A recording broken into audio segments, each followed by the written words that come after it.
ये कहानी एक 20 ईयर ओल्ड लेडी लियांग की, जिनकी लाइफ बड़ी ऑर्डिनरी सी थी। खुद के ना ही कोई सपने थे और ना ही खुद से कोई उम्मीद थी। बस उसकी जिंदगी की एक ही ख्वाहिश थी, उसका पार्टनर उसे शादी के लिए प्रपोज कर दे एंड दोनों खुशी खुशी रहने लगे।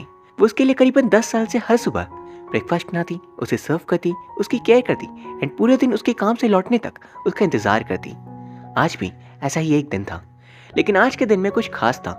लियांग हमेशा की तरह सुबह सवेरे माँ के उठने से पहले उठकर ब्रेकफास्ट बनाती है और सर्व करते हुए एक्साइटमेंट के साथ हमसे कहती है, 10 साल में ऐसा कोई भी दिन नहीं हुआ जब माँ हैंडसम न दिखा हो। एंड आज तो वो ज़्यादा हैंडसम दिख रहा है। आज भी 10 साल पहले के उस दिन को याद करूँ तो बड़ा सुहाना सा लगता है। उसने मुझे पहली बार प्रपोज किया था साथ रहने के लिए एंड कहा था कि 10 साल बाद वो मुझे शादी के लिए भी प्रपोज करेगा, और आज वही दिन है।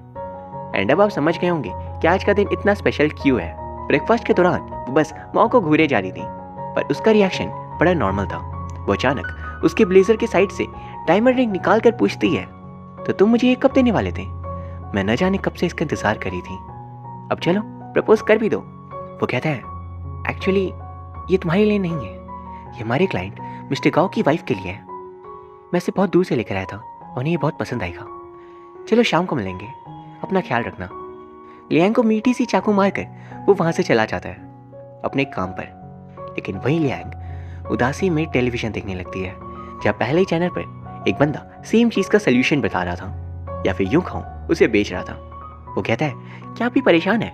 आपके पार्टनर आप पर पहले जैसा ध्यान नहीं देते, आपके बॉडी में पेन रहता है एंड काम पे मन नहीं लगता, तो इन सब का रूट कॉज है बुढ़ापा। पर टेंशन नहीं, इन सभी का एक ही सल्यूशन है, मैजिक चॉकलेट। इसे अभी ऑर्डर करें। लियांग तुरंत उसे घर पे मंगवा लेती है, बट जब तक यह आता तब तक वो बड़ी अशांत थी। तो वो अपनी दोस्त बेई से मिलकर पूछती है उसे अब क्या करना चाहिए। बेई, जिसकी शादी होने वाली थी, वो कहती है, कल मेरी शादी है, तो इसी बीच तुम उसे प्रपोज कर देना सभी के सामने, जैसे 10 साल पहले उसने तुम्हें किया था। एज प्लान्ड लेन ये करती है। सभी दोस्त तालियां बजाते हैं, बट माओ कहता है, आज हमारी फ्रेंड का इंपॉर्टेंट दिन है, तो प्लीज़ इसे ख़राब नहीं करते हैं। एंड वो तुरंत वहाँ से निकल जाता है। दिल टूटी लियांग उसका पीछा करती है, जहाँ रास्ते में माओ उसे कह देता है, आज हमारा ब्रेकअप होता है, प्लीज़ मुझसे बात मत करना। लियांग एक साथ इतना सब कुछ झेल नहीं पाती एंड अपना दुख मिटाने वो पास में रखी मैजिक चॉकलेट खा लेती है। एंड तभी तेज बारिश, बीच सड़क में ट्रैफिक लाइट्स के एकदम सामने कुछ अनोखा होता है। लियांग जैसे चॉकलेट को खाती है, वो बिल्कुल अलग दुनिया में पहुंच गई थी। वो खुद को शीशे में देखती है, आसपास लोगों की भीड़ लग गई थी। उसे कुछ समझ नहीं आ रहा था। एक्चुअली में उसने कार ठोक दी थी, इसलिए लोग उसे देख रहे थे। उनसे बचकर वो तुरंत अपनी दोस्त बेई के पास आती है। बेई उसकी पर्सनैलिटी देखकर तुरंत समझ गई थी कि अभी हुआ क्या है। एक्चुअली में ये लियांग जो है वो हमारी 28 ईयर ओल्ड वाली लियांग नहीं है, बल्कि उसका दिमाग 11 साल पहले जा चुका है और वो खुद को 17 साल वाली लियांग समझ रही है। बेई कहती है, इसे कहते हैं माइंड का टाइम ट्रैवल करना। मैंने मूवीज़ बहुत देखे हैं, उनमें ऐसा ही होता है। लियांग कहती है, पर ये हुआ कैसे? उन्हें खुद भी कुछ समझ नहीं आता, पर क्या फ़र्क पड़ता है। जवान लियांग बहुत ज़्यादा एक्साइटेड थी कि वो 28 ईयर ओल्ड वाली के शरीर में है। ज़रूर वो बहुत सक्सेसफुल बन चुकी होगी, जैसा उसने बचपन में सोचा था। उसकी जवानी में सपना था पेंटर बनने का, फ्रांस जाने का, तो सारे सपने अब तक सच हो चुके होंगे। बट टू हर डिस्पेयर वे बताती है, तुम कुछ भी नहीं हो, ना तुमने पढ़ाई की एंड ना तुमने पेंटिंग को कंटिन्यू रखा, और पिछले 10 साल से तुम बस माओ के साथ रह रही हो, जिसने आज तुम्हें छोड़ भी दिया। एक ही पल में उस बेचारी के पैरों तले ज़मीन खिसक जाती है। उसके सारे अरमान टूट गए। तभी वह माओ आता है, जो इन सभी चीज़ों से बेखबर था। वो लियांग से कहता है, देखो हम अब साथ नहीं रह सकते, क्योंकि हमारी लाइफ एक साथ एक रूटीन की तरह है। अब सोचो, फ्यूचर में 50 साल के बाद भी ऐसी ज़िंदगी मुझे नहीं जीनी, तो प्लीज़ मुझे माफ़ कर दो। लेकिन उसे क्या पता था, जिस लियांग से वो बात कर रहा है ये वो लियांग नहीं है। एंड तभी जवान लियांग कहती है, तुम्हारे साथ रहना भी कौन चाहता है? खुद की शक्ल भी देखी है, 34 ईयर्स के बुढ़े आदमी हो, सूट बस पहन ली है तो कुछ भी। एंड वो बेई के साथ मजे करने निकल जाती है। एंड माओ मन ही मन हैरान रह जाता है कि आखिर एक पल में इस लड़की को हो क्या गया। वहीं दोनों फ्रेंड्स एक पब में जाकर बाकियों के साथ बहुत एंजॉय करते हैं, और हम देख पाते हैं जवान लियांग बहुत ही ज़्यादा एनर्जेटिक थी। लेकिन अचानक उस चॉकलेट का असर खत्म हो जाता है और वो बन जाती है नॉर्मल लियांग, 28 ईयर्स वाली। उसे वहाँ पर कुछ समझ नहीं आ रहा था कि वह ऐसी जगह में क्या करी है। वह इस बात पर उसे रिकॉर्डिंग दिखाती है कि ये देखो तुम्हारे साथ हुआ क्या था। लियांग को उसी वक्त माओ का कॉल आता है, जिससे अपनी आईपैड वापस चाहिए थी, क्योंकि उसमें बहुत इंपॉर्टेंट डिज़ाइन है जो क्लाइंट को दिखाने थे। अब आईपैड के बारे में सिर्फ एक ही शख्स जानता है और वो है जवान लियांग। उसे वापस लाया कैसे जाए, इसलिए दोनों अपना दिमाग दौड़ाते हैं। एक कैब को लेकर उसी सड़क पे उसी तेजी के साथ ब्रेक मारने के लिए कहते हैं, ये सोचकर शायद एक न एक बार वो सही हो जाए, लियांग का माइंड टाइम ट्रैवल कर पाए। बट एक भी पर वो काम नहीं बनता। उनकी वियर्ड हरकतें देख ऑफिसर्स उन्हें पुलिस स्टेशन लाकर पूछते हैं। मरने के लिए बस यही तरीका मिला क्या? और भी तरीके होते हैं। माओ आकर उन्हें ढूंढता है एंड पूछता है आईपैड कहाँ पर है, बट लियांग को कोई अंदाजा नहीं था कि वो कहाँ पर होगा। अपनी नर्वसनेस मिटाने के लिए वो पर्स पे रखा चॉकलेट खा लेती हैं एंड अचानक वहाँ पर जवान लियांग आ चुकी थी। जमाओ को आईपैड के ट्रैकिंग का पता वहाँ से गायब हो जाती है। माओ आधा शहर घूम लेता है, जहाँ जैसे तैसे करके उसे आधा टूटा आईपैड मिल गया था। इसे लेकर वो निकल गया था क्लाइंट मिस्टर गाओ को दिखाने अपने डिजाइन्स। वहीं दूसरी तरफ जवान लियांग को मेट्रो में देखते हैं, जहाँ पर उसे एक बंदा दिखता है। वो उसकी एज का ही लग रहा था, यानी कि वो भी जवान था। वो उसे देख उसकी स्केच ड्रॉ करने लगती है एंड आंखों ही आंखों में दोनों एक दूसरे से काफ़ी इंप्रेस थे। बट अचानक चॉकलेट की पावर खत्म एंड नॉर्मल लियांग की कॉन्शियस वहाँ आ जाती है, जो जवान लड़की को अपनी तरफ आता देख स्केच बुक सामने देकर वहाँ से निकल जाती है। एंड वो स्केच सच में बहुत ही प्यारा था। वही माओ अपने डिजाइन्स टूटे फूटे लैपटॉप में क्लाइंट को दिखाता है, जो उसकी मुंह पर बेइज्जती करते हुए कहते हैं, ये देखो असली डिजाइन्स इसे कहते हैं, यह भी देश में ट्रेंड कर रहा है। एक मेट्रो गर्ल ने एक लड़के की स्केच बनाई है, कितनी खूबसूरत डिजाइन है ये, इसे हमारे पास लेकर आओ। उस लड़की के फेस को देख माओ बिल्कुल हैरान रह गया था कि लियांग सच में इतनी टैलेंटेड है, उसे तो अंदाजा भी नहीं था। एंड इसीलिए वो शाम को उसे डिनर पे अपने साथ बुलाता है, बट ऐसा पार्टनर नहीं, बल्कि बस डील के लिए कि वो उसके लिए ड्राइंग बनाए, क्योंकि ब्रेकअप तो वो बहुत पहले कर चुका है। इवन अपने साथ वो अपनी असिस्टेंट दोस्त को भी लाया था एंड दोनों को एक साथ देख लियांग डिसाइड करती है कुछ तो करना होगा। वो वॉशरूम में आकर वीडियो में खुद को रिकॉर्ड करती है कि प्लीज स्केच बना दो, इज्जत का सवाल है। एंड चॉकलेट खाते ही जवान लियांग इज बैक। बट वो बड़ी शरारती और चालाक थी, वो ड्राइंग नहीं बनाती क्योंकि उसे माओ बड़ा एटीट्यूड वाला लगता है। एंड इंस्टेड वो निकल जाती है अपने नए फ्रेंड यान के साथ बाइक राइड पे, वही मेट्रो वाले बंदे के साथ। एंड वो उसे अपने साथ लेकर एक बहुत ही ऊंची बिल्डिंग में आता है, जहाँ से नीचे का नज़ारा नेक्स्ट लेवल था। वहाँ पर वो उसे किस करने जा रहा था, बट तभी वहाँ पर पुलिस आ गई थी। ये सोच कि दोनों यहाँ पर आत्महत्या करने वाले हैं। उन्हें पुलिस स्टेशन के कमरे में बात करने के लिए छोड़ा जाता है, जहाँ पर यान उसे किस करने जा रहा था। बट अचानक चॉकलेट का असर खत्म हो जाता है and normal Yang is back. उसे स्लैप मारकर बाहर आती है एंड ऑफिसर्स देखकर हैरान थे कि जवान लोग कभी भी कुछ भी कर सकते हैं। कैसे कपल है ये, अभी करीब आ रहे थे और अभी दूर। अचानक वहाँ पर माओ आ गया था और सीनियर ऑफिसर माओ से कहते हैं, जरा संभल कर आपकी गर्लफ्रेंड का ख्याल रखिए। और दूर से माओ को यान दिख रहा था। फिर माओ दोबारा लियांग से कहता है, प्लीज़ ड्राइंग्स बना दो। एंड अगले दिन जब वो ड्राइंग्स बनाने की कोशिश करती है तो उसकी ड्राइंग बहुत ही बुरी बनी थी, यानी 10 सालों में उसके सारे टैलेंट्स खत्म हो चुके थे। एंड ये देख बेई कहती है, तुमसे ना हो पाएगा, जाके जवान लियांग को बुलाओ। वो दोनों प्लान बनाते हैं कैसे जवान लियांग को वो कन्विंस करेंगे डिजाइन्स बनाने के लिए। बट जवान लियांग बहुत ही क्लेवर थी। आते ही वो बेई को रस्सी से बांध के पूछती है, मेरे 2 इंपॉर्टेंट सवाल है, पहला कि मैं यहाँ पर बार बार कैसे आ जा रही हूँ, और दूसरा ये कितने देर लास्ट करेगा। बेई चॉकलेट का राज छुपा रही थी, बट उसे परेशान कर उसे चॉकलेट का राज पता लगा लेती है। बट अब चॉकलेट उन्होंने ऐसी जगह छुपाए थे कि जवान लियांग उसे ढूंढ नहीं पाती। एंड इसी बीच 5 घंटे खत्म हो जाते हैं। पर इन्हें खत्म होने से पहले वो सेल्फ रिकॉर्ड कर बड़ी लियांग से माफ़ी मांगती है कि अगली बार से वो ऐसा नहीं करेगी एंड ड्राइंग वो ज़रूर बना देगी, बस वो आगे भी उसे इस दुनिया में बुलाती रहे। वही हम देखते हैं माओ नॉर्मल लियांग को लेकर एक टेनिस मैच के लिए जाता है। जब मिस्टर गौ भी आए हुए थे, वह लियांग बहुत बुरा खेलती है एंड अपसेट होकर साइड में बैठ जाती है। एनर्जी ड्रिंक के नाम पर वही चॉकलेट शेक पी रही थी कि तभी उसे बेई का कॉल आता है कि उसने मैजिक चॉकलेट को चॉकलेट शेक बना के छिपा दिया है, यानी कि जो ड्रिंक वो पी रही थी वो मैजिक चॉकलेट है। एंड इससे पहले कि वो कुछ सोचती या करती, उसकी कॉन्शियस जवान लियांग वाली आ गई थी। एंड अब जो टेनिस वो खेलती है ये देख सभी हैरान रह गए थे। एंड मिस्टर गौ को हराकर वो तुरंत पहुंच जाती है यान से मिलने, जिसे वो बेहद पसंद करती थी। यान कहता है, इस बार तुम्हारे गायब होने से पहले मैं तुम्हें कहीं दूर ले जाऊंगा। अपने दोस्तों के साथ वो नाइट कैंपिंग के लिए चला जाता है, जब जवान लियांग यान के बहुत क्लोज आ गई थी।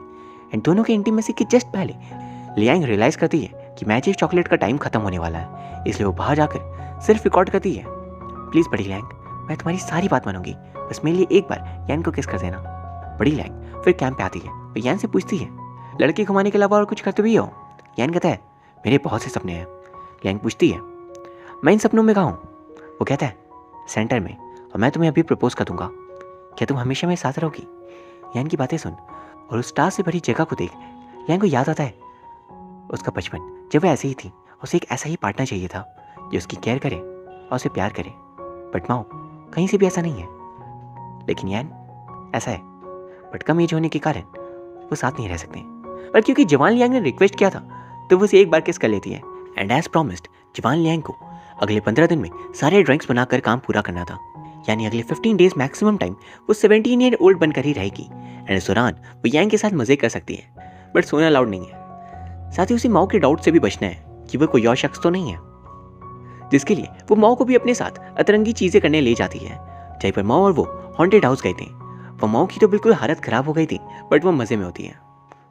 इस दौरान लियांग यान के साथ भी काफी एंजॉय करती है, अलग अलग चैलेंजेस खेलना, गेम्स खेलना, सब कुछ। वो इतनी ज्यादा एंजॉयमेंट करी थी कि इनकी व्लॉग्स बनाती तो एक व्लॉगिंग चैनल सक्सेसफुल हो जाता। इन 15 दिनों में कई बार दोनों लियांग एक दूसरे से चैट करते थे। जहीं पर एक पर्सन मैसेज लिख कर जाती थी एंड दूसरी बाद में आकर उसका रिप्लाई देती थी। दो लोगों का सेम बॉडी में रहना आसान तो नहीं था, बट उन्हें आदत हो गई थी। इसी बीच क्लाइंट के साथ पहली डील भी हो जाती है। एंड से सेलिब्रेट करने वे और लियांग एक ट्रेडिशनल रेस्टोरेंट पे आते हैं। उस रेस्टोरेंट में कोइंसिडेंटली माओ और उसकी असिस्टेंट भी आई हुई थी, जो उसे पूछती है, मुझे उम्मीद नहीं थी कि लियांग अपने काम में इतनी बेहतरीन होगी। वैसे क्या अब तुम उसके साथ रहने वाले हो? माओ कहता है, नहीं, कुछ चीज़ों को सही वक्त पर ख़त्म कर देना चाहिए। ये बात लियांग को बहुत हर्ट करती है और घर आकर वो वही 10 साल पुरानी टेप देखती है जब माओ ने उसे प्रपोज किया था और वादा किया था कि दोनों 10 साल बाद शादी करेंगे एंड मीनवाइल साथ रहेंगे। बट इन 10 सालों में वो काफ़ी ज़्यादा बदल गया। उस वीडियो को देखते वक्त लियांग की आंखों में आंसू आ जाते हैं और वो मैजिक चॉकलेट खा लेती है, जिसके तुरंत बाद वहाँ पर जवान लियांग आ गई थी। एंड वीडियो को देखकर वो समझ गई थी यहाँ पर आखिर माजरा क्या है। वो मैसेज कर माओ से कहती है, तुम झूठे हो, और वो उसे वीडियो टेप भी भेज देती है, उसका वादा याद दिलाने, जो उसने तोड़ दिया। फिर अगले कई दिनों तक जवान लियांग अपने काम में व्यस्त रहती है। She makes lots and lots of paintings and इस बीच वो खुद को रिकॉर्ड भी करती है सो डैट बड़ी लियांग भी पेंटिंग सीख सके। अब कई दिनों बाद हम देखते हैं कि लियांग ने एग्जीबिशन के लिए अपना काम पूरा कर लिया था एंड वहाँ कई सारे प्रोमिनेंट लोग आए हुए थे, इंक्लूडिंग मिस्टर गाओ एंड माओ। वहीं लियांग और बे को न्यूज़ से पता चलता है कि मैजिक चॉकलेट फैक्ट्री डिस्ट्रॉय हो चुकी है, यानी अब मैजिक चॉकलेट जितने बचे हैं उनसे ही काम चलाना होगा। एंड आखिरी बचे चॉकलेट्स के खत्म होने के बाद जवान लियांग इस दुनिया में वापस नहीं आ पाएगी। इसलिए आखिरी कुछ दिनों को एंजॉय करने के लिए, खासकर इस एग्जीबिशन को, वो जवान लियांग को बुला लेती है। एंड अपनी मेहनत के सबूत के तौर पर सबसे अप्रिसिएशन सुन जवान लियांग बहुत खुश थी। बट फिर समय खत्म हो जाता है एंड बड़ी लियांग वहाँ आ गई थी, जिसे सभी जिद करते हैं लाइव पेंटिंग बनाने के लिए। यहाँ उसके पास दो ऑप्शन थे, पहला चॉकलेट खाकर जवान लियांग को बुलाए जो पेंटिंग बना देगी, या फिर खुद की जवानी को याद कर वो खुद पेंट करे। एंड यहाँ वो सेकंड ऑप्शन चूज करती है। वो चॉकलेट खाना चाहती थी एंड उसके पास था भी, but instead she paints by herself. And वो पेंटिंग भी सच में बहुत खूबसूरत थी, जिसे देख सभी तालियां बजाते हैं। एंड आखिरकार वो अपने कॉन्फिडेंस को गेन कर लेती है कि वो भी पेंटिंग कर सकती है। शाम को घर लौटते वक्त माओ लियांग से कहता है कि मैंने फाइनली रियलाइज कर लिया है कि इन 10 सालों में मुझसे क्या गलती हुई। मैं हमारे रिश्ते की बॉन्डिंग को बिल्कुल भूल सा गया था, पर जो भी हो मैं हमेशा चाहूँगा कि तुम आगे बढ़ो और खुश रहो हमेशा। वहीं हम देखते हैं लियांग घर पर बैठ के सोच रही थी कैसे वो एक अंडर कॉन्फिडेंट एमलेस गर्ल हुआ करती थी, बट उसकी 17 ईयर ओल्ड सेल्फ ने उसे बदल दिया, उसे एम दिया, उसे कॉन्फिडेंट बनाया। ऐसा थी उसकी पहचान, उसकी पेंटिंग स्किल्स उसे लौटा दी। ये सब याद कर वो उसका शुक्रिया अदा करती है। लास्ट जो कुछ चॉकलेट्स बचे थे उनका वो यूज़ करने का डिसाइड करती है ताकि बाकी पूरा वक्त जवान लियांग एंजॉय कर सके। फिर अगले सीन में जवान लियांग तुरंत जाती है यान से मिलने, बट टू हर डिस्पेयर वो किसी और लड़की के साथ राइड पे जा रहा था। ये देख उसका दिल टूट जाता है, वो छिप जाती है और रोने लगती है। कुछ देर बाद जब बड़ी लियांग ये सब जानती है तो वो जाकर यान को कन्फ्रंट करती है। आखिर उसने जवान लियांग को धोखा क्यों दिया? यान कहता है, इसमें मेरी क्या गलती, तुम भी किसी और के साथ थी। लियांग कहती है, मैं पेंटिंग इसलिए बनाती हूँ ताकि मेरा घर चल सके एंड बाकी वक्त मैं तुम्हारे साथ रहती हूँ। वो कहता है, तुम नहीं थी तो मैं क्या करता। इस बात के रिप्लाई में वो उस पर ड्रिंक्स फेंक कर चली जाती है। एंड इस सीन के थ्रू अब बड़े लियांग के कॉन्फिडेंस को देख सकते हो। उसका कैरेक्टर कैसे एक शाई लड़की से कॉन्फिडेंट लड़की भी चेंज हो चुका है। घर आकर बड़ी लियांग बे से कहती है, अभी मैं चॉकलेट खाऊंगी, पर जवान लियांग क्या थी उसे यान का सच बता देना। और जवान लियांग ये सुन सहम जाती है। यान ऐसा कैसे कर सकता है, वो दोनों तो कितने क्लोज थे। बिना बड़ी लियांग की बात मानी वो चली जाती है यान के पास, उसके क्लोज आने लगती है, ये बोलकर कि वो कहीं नहीं जाएगी, प्लीज़ वो उसे एक्सेप्ट कर ले एंड उसके साथ आ जाए। बट यान की करेंट गर्लफ्रेंड उसे यान से दूर कर कहती है, हम दोनों कल दूसरे शहर जा रहे हैं, क्या तुम इसके साथ ट्रैवल कर सकती हो अपना सब कुछ छोड़कर? क्योंकि मैं कर सकती हूँ। जवान लियांग ये बात सुनकर घर आकर हर तरफ चॉकलेट्स ढूंढती है। वो किसी भी हाल में यांग को खुद से दूर जाने नहीं देना चाह रही थी। वही उसे रोकती है, बट लियांग नहीं रुकती और सारे चॉकलेट्स एक साथ खा लेती है। एंड जब वो स्टेशन पहुंचती है यांग को रोकने, तो यांग को महसूस होता है शायद लियांग यहाँ पर आई है। बट उससे पहले कि वो उस तक पहुंच पाती, अचानक वो वहाँ पर गिरकर अनकॉन्शियस हो गई थी। उसकी नींद सीधा अब अपने सपने में खुलती है, जहाँ दोनों लियांग एक दूसरे को देख पा रहे थे। बड़ी लियांग कहती है होश में आओ, और जवान लियांग बिल्कुल टूट चुकी थी। बड़ी लियांग कहती है वो तुम थी जिसने मुझे जीना सिखाया, वो तुम थी जिसने गिरकर मुझे खड़ा होना सिखाया, सपनों को पाने की हिम्मत दी, एक मीनिंग दी मेरी लाइफ को, और आज तुम्हें पीछे हट रही हो।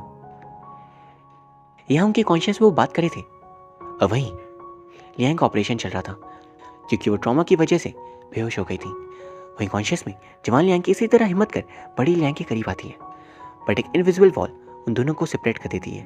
एंड जैसे डॉक्टर्स एड्रेनलिन डोज डालते हैं, जवान लियांग बड़ी लियांग के सामने गायब हो जाती है। बड़ी लियांग बार बार चिल्लाती है, पुकारती है कि प्लीज़ मुझसे दूर मत जाओ, लेकिन वो गायब हो गई थी और लियांग अब कुछ नहीं कर सकती।